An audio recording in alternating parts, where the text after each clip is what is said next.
What it do, y'all? It's me, the one and the only curly haired Rissa. Hope you guys are having a wonderful fucking day.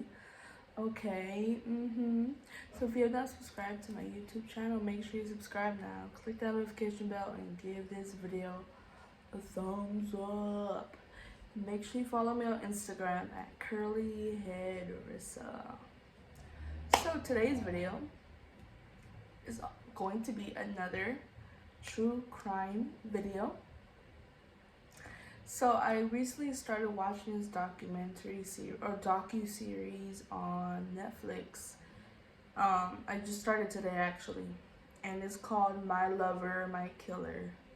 And all I can find right now is season 2, episode 1. But in the description box, it states I'm gonna probably botch these names, but Alice Ruggles and Harry Dillian relationship was riddled with red flags. But when she decided to end things, her spurned lover became her stalker. So I wrote some notes down. So yeah. So I'm going to give you guys a rundown of their relationship, how it started and how it ended. So, let me give you a little background about Alice. She was the third sibling of 4.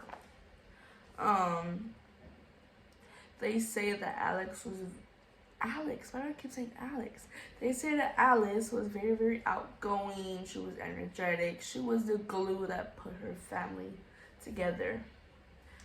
So, in middle school and high school, well, this is in a different country, of course, but in America, we say middle school, high school. I don't know if they say it out there, but, Alice found a passion in fencing. And her parents would never think for her to do fencing. So, she went to college for fencing in in Newcastle. So, look. So, her and her friends was going on a trip to Sri Lanka. And there was a man, so it was a 3-row seat, so 3 people. And it was Alice and her friend and a man. The man instantly, immediately thought Alice was the most beautiful, most gorgeous woman ever. And her friend posted on Facebook. And Harry commented, "I don't blame him." And girls being girls, we want to see who has interest in us. So Alice and Harry immediately started talking. They talked for hours and hours and hours and days and days and days. And within 10 days of them talking, they said they was in a relationship. Yeah. So a little background on Harry. Harry's childhood was very, very privileged. Basically, he wanted people to worship him and bow down to him. Everything he wanted is what he got. So, yeah. Yeah, so within a month, they said they were in a relationship. I think it was 10 days, but I guess it was within a month they said they were in a relationship. And they have never met physically, only through texting and calling. They've never met face to face. And in my opinion, I can't say I'm your girl if we haven't met in person, because what if, of course they video chat and stuff, but what if you're not the height? Height is a Marissa thing, but we're not talking about me right now. So they went on a group trip, her and her friends, and Harry messaged Alice's friend to get in contact with Alice because she didn't have that good of reception. So Alice would literally go to the corner of their house, move all this furniture, go to the corner of the house to freaking talk to him. And you're on a girls trip or a group trip and you're paying more attention to this guy rather than your friends. You're not interacting with your friends. So boom, their friend said that was a red flag. So she finally met Harry in person January of 2016. When he came back for 2 weeks, for almost 2 weeks leave, because I think it was, I don't want to say in the military, but he had something to do with that sort. He had uniform. He was in uniform, basically. And his barracks was, I'm butchering these words, I know, was in Peniquick? Sorry, yeah. South of Edinburgh, which is about 120 miles from Newcastle, which is where she resided. And that's like a 2-hour drive. So he finally came down and spent a week with her. So when Alice introduced him physically to the parents thought like, okay, he's trying too hard to please us. He's trying too hard in general. He was making it seem like he's the most perfect, the most lovable, the most type person, you know? Like he's just kissing ass, basically is what I'm saying.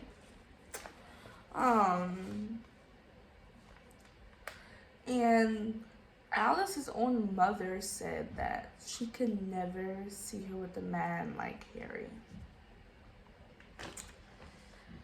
So, you know, their relationship was rocky. They had ups and downs, really, really giggly moments, funny moments, loving each other. And then it started to get a little controlling.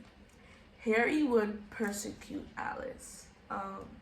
Said she had a very big nose and hairy underarms, and Alice started feeling insecure. So one time they got into a fight on Skype, and he took a blonde strand of hair literally off of his uniform and was just dangling it, you know, looking at it, you know, in in the lens.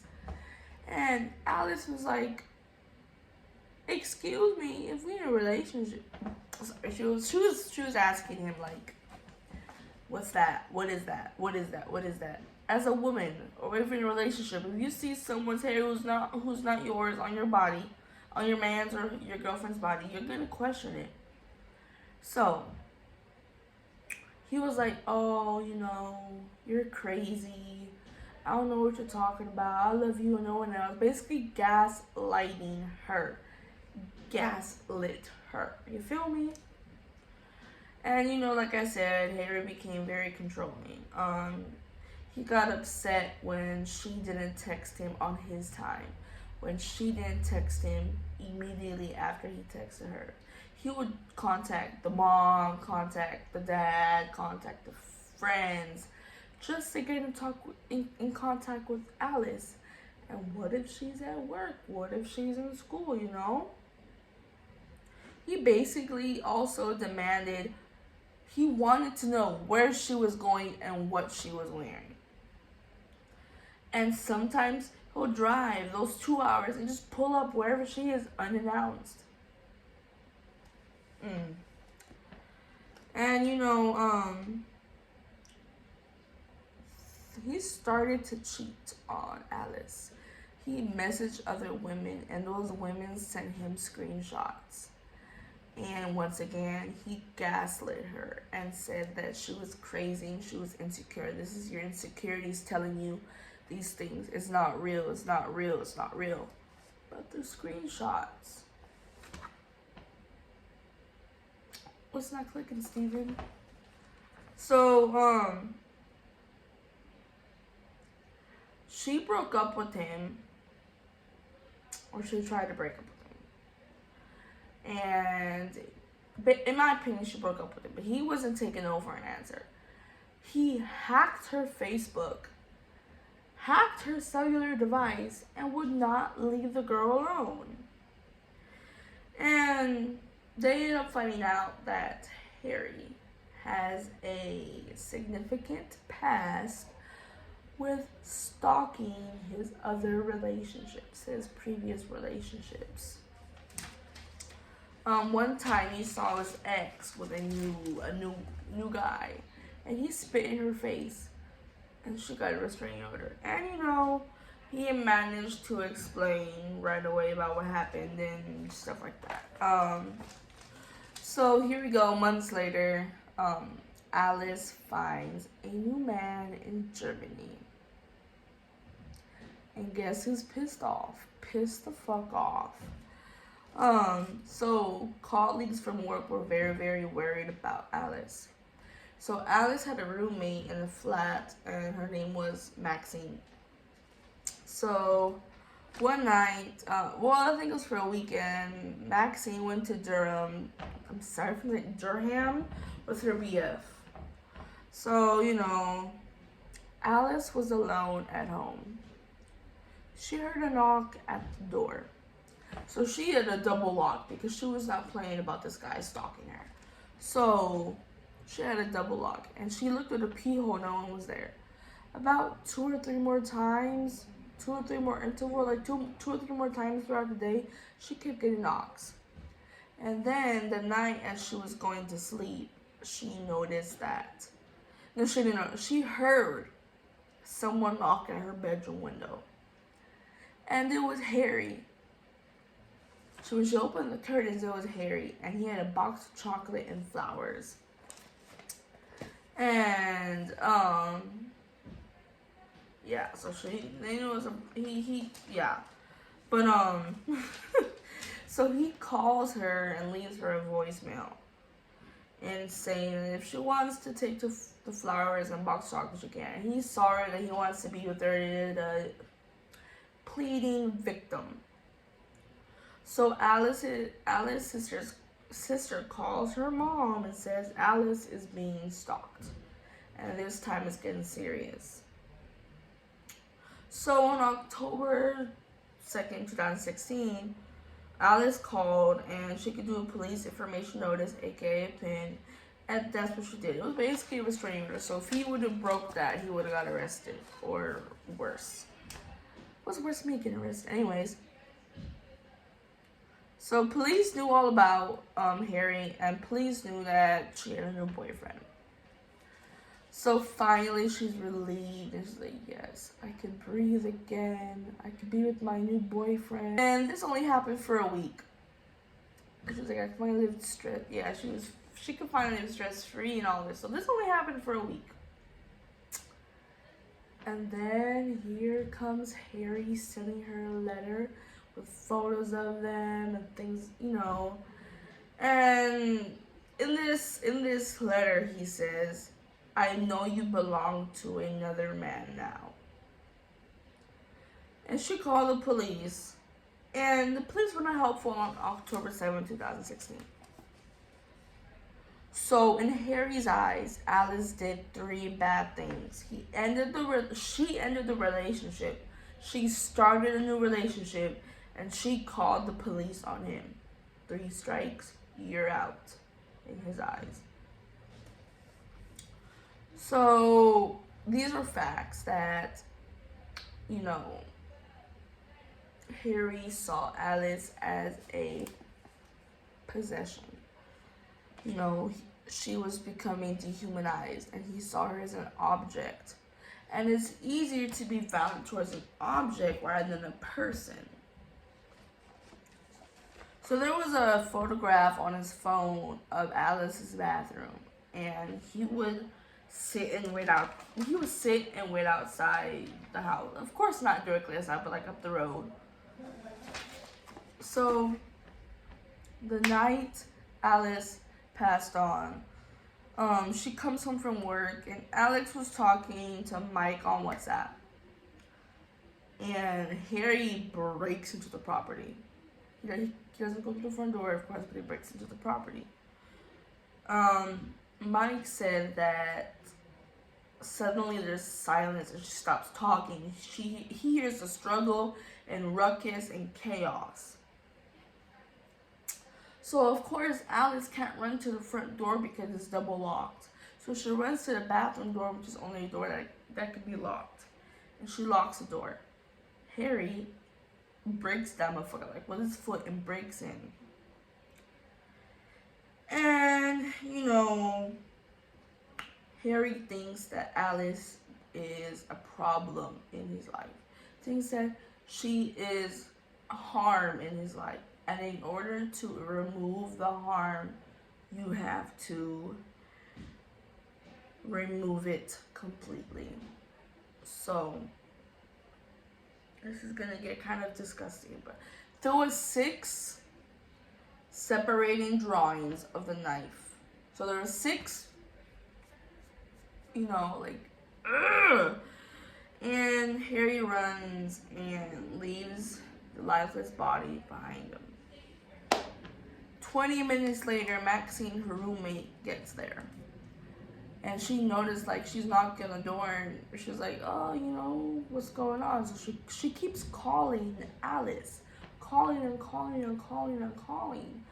And she's not answering. So she goes to the back, climbs up this tiny little, like, I forget what it's called, but she climbs up this little thing and goes into and climbs into Alice's bedroom window. So she's in there and she's looking for Alex, and Alice, I keep saying Alex, oh my god, and Alice is laying on the bathroom floor covered in blood. She calls the police. The police is asking her questions. She's like, I know who did this. This is Harry. He broke his pin, his police information. What was it called again? Hold on. Police information notice. Execution order. And you know, the police finally catches Harry because as he's trying to escape his barracks. So when the police came to their parents' house in the middle of the night, the parents were just like they knew what was gonna happen, and they felt bad because they couldn't do anything about it. And the family, the friends, no one believed it was real. Like this, like he actually killed her. And Harry refuses to plead guilty. So they're pulling, you know, the police are pulling all this evidence together. And there is 2, almost maybe 3 key components. It says that Harry demonstrated that he was a controlling person. He became very, very obsessed to the point where it was deadly. The second thing is, they looked at his background and they found evidence from his partners that he had obsessive tendencies. So yeah. And the third thing is that he planned out Alice's murder and carried it out. So when they asked him, they interrogated him, like, where was you at? He said he was in a shopping center, but evidence proved that he was not at a shopping center based on video cameras. The second thing is, he said, I went to go speak to Alice, but she was alive when I left. The third thing was, he was with Alice, and she was arguing with him, and she in the middle of her attacking, she committed suicide. And there was evidence of blood in his car. He had like a little wristband on his wristband.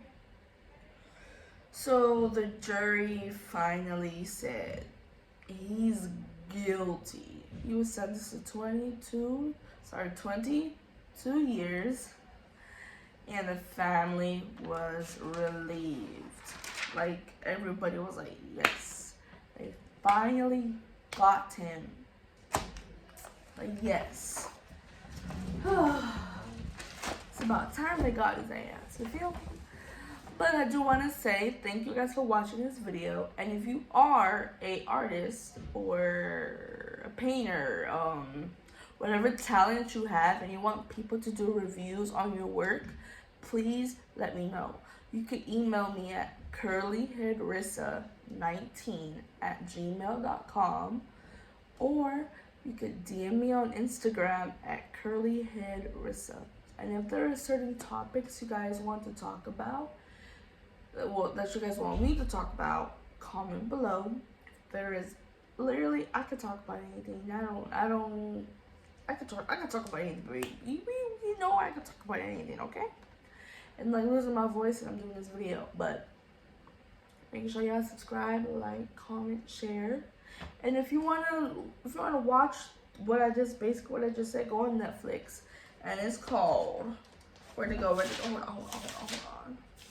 The docuseries is called My Lover, My Killer. And yeah, I plan on talking about John Wayne Gacy as well. Plan on talking about a lot of people and a lot of black serial killers as well. So stay tuned. You guys have a great day. Thank you.